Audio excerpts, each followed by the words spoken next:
विकास जहरिया खाई के मरबो जान गे। अभी आप सुन रहे हैं बंसीधर चौधरी को। काइल होता शादी हमरा छोड़ के चल जाई भी दोसरा नाम के मेहंदी अपना हाथ में लगाई भी।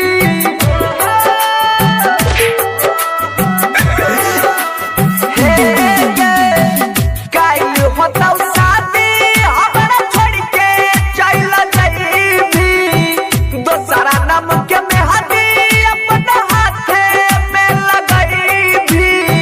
जिए के भरोसा हम नहीं करबौ जान गे। हम दीवाना छियौ गे, हम दीवाना छियौ हमरा जे सतई भी जहरिया खाई के मरबौ जान गे। हम दीवाना छियौ हमरा जे सतई भी जहर खाई के मरबौ जान गे। विकास मटियार कला सीतामढ़ी, मटियार कला सीतामढ़ी। प्रेजेंट बाय नीरज निवास लखनऊ।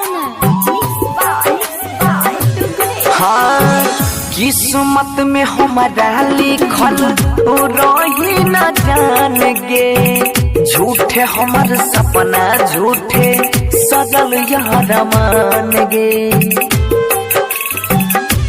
हाँ किस्मत में हमारा लिखल रही न जान गे। झूठे हमर सपना झूठे सजल यार मान गे।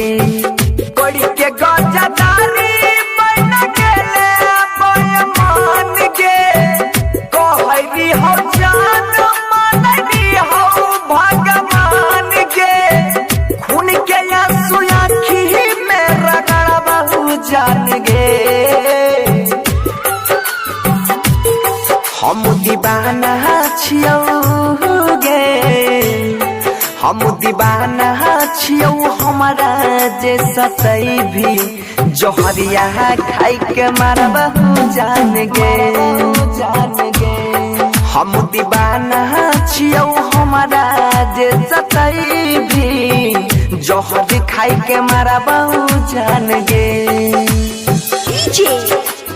विकास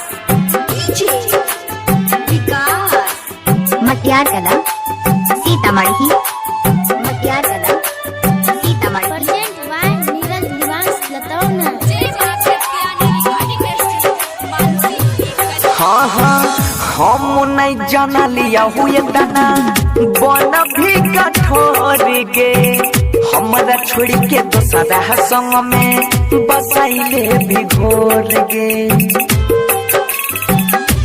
हाँ हम नहीं जाना लिया हुए दाना बन भी कठोर गे। हमरा छोड़ के दोसरा संग में बसाइले भी घोर गे। खैने रही क्रिया के माथा पर हाथ गे। जन्म जन्म रहबै मनसी के साथ गे। सुधीर के बोलिया हमें न परबौ जान गे।